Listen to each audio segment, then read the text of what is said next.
Hi, welcome back to my channel. I'm Wilby TV. Nagbablogs nga po ako ng iba't ibang uri ng natural na halamang gamot. Nagtuturo din po ang tutorial tungkol sa iba't ibang uri ng natural na halamang gamot. Kung bago lang po kayo dito sa channel ko, huwag niyo kalimutan mag-subscribe, mag-likes, hinihimbolo pong ganyan. Huwag na rin pong kalimutan i-share sa friends and family kung mahilig po kayo dito sa ginagawa kong pagtitips tutorial and pag-vlogs ng iba't ibang uri ng natural na halamang gamot. Bago ko po umpisa ng pag-tips tutorial ko, maraming salamat nga po sa old subscriber, old viewer. Maraming sa new subscriber, new viewer. Maraming salamat po sa inyong support. Sana po patuloy niyo suportahan yung channel ko para lalo pa po mag-growth. Marami po natin matulungan na mahirap nating mga kababayan, umaasa sa mga libreng gamutan. Okay? Umpisa na po natin, huwag na po natin patagalin. Ang iti-tips tutorial ko po ngayon, yung kapag yung bata ay nagtatai o nagdudumi. Ang dinudumi niya ay tubig na lumalabas. Delikado po yan. Step by step po ituturo ko sa inyo. Wala po ito sa pinapadidi na bata o nagbe-breastfeeding na nanay. Kasama po yung nanay dito kung anong dapat niyang gawin para mahinto yung pagtatai niya. Yung bata mula 1 month hanggang 1 years old na pinapadidi or higit pa, bawal ninyong pakainin ang mga bata ng ganito. Tips number 1. Kung pinapadidi mo yung anak mo at nagtatai, lalong-lalo na sa nanay, siyempre yung nanay yung kakain. Nanay, huwag po kayong kakain ng isda. Kahit anong uri po ng isda kasi balansa po yan. Lalo po magtatai yung bibi ninyo pag napadidi ninyo yun ng balansa. Ganon din po yung kumakain ng bata na huwag din pong pakainin ng isda. Kahit anong uri ng isda, huwag po ninyong papakainin kasi lalo yung magtatai. Yan. Tips number 2, huwag ninyong painumin ng gatas kung hindi nagbe-breastfeeding yung bata, hindi kayo nagbe-breastfeeding. Kahit anong uri ng gatas, huwag ninyong painumin ang bata kasi lalo po yung magtatai. Tips number 3, huwag ninyong papakainin yung bata ng ice cream kung nagtatai. Kasi ang ice cream ay meron niyang coconut milk. Bawal na bawal yan sa nagtatai pakain. Kahit anong uri ng ice cream, huwag nyo papakainin yung bata. Tips number 3. Tips number 4, huwag nyo papakainin yung bata banana loaf.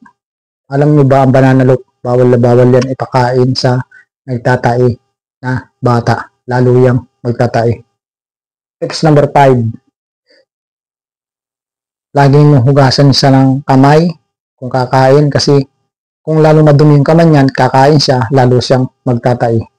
Tips number 6, kapag nagtatai yung bata at hindi na kaya ng mga home remedy, yung mga gamot ninyo na binili sa butika, hindi siya kaya, itakbo na ninyo sa ospital kasi kapag nagtatai yung bata tapos naubusan ng tubig sa katawan, pwede yung ikamatay niya or pwede siyang manghina, ganun.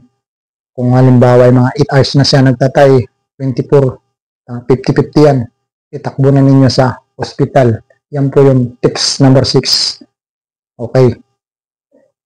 Sana po nakatulong ako sa inyo sa mga baby po ninyong mga nagtatay or nagbe-breastfeeding na nanay. Yung po nasabi ko, huwag kayong kakain ng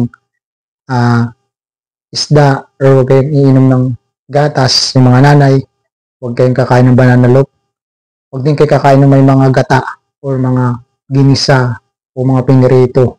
Kasi may mantika din yan, talagang lalong magtatay yung bata na pinapadidi ninyo. Ganun din sa mga bata na kumakain, huwag niyo papainumin ng gatas. Kahit anong uri ng gatas, huwag niyo papakainin ng banana loaf. Huwag niyo papakainin ng isda, kahit anong uri ng isda. Kasi lalong magtatay yan.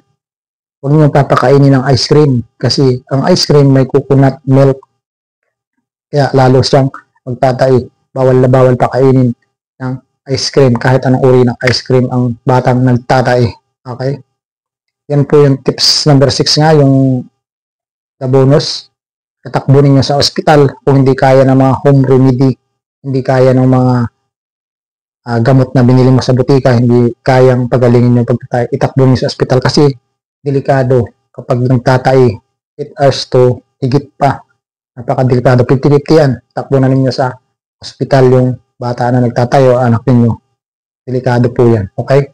Sana po ay nakatulong ako sa mga anak ninyo nagtatay or sa mga nanay na beginner na nanay, nagtatay yung anak niya, pinapadidi, yung mga anak nila na pinapakain. Sana po ay nakatulong ako sa inyo.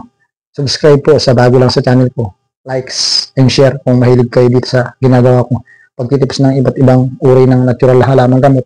Pagtuturo ng iba't ibang uri ng sakit na sa tulong nito ay nakakatulong ako ng kaunti sa inyo. May natutunan kayo. Okay? Maraming salamat po sa inyong suporta.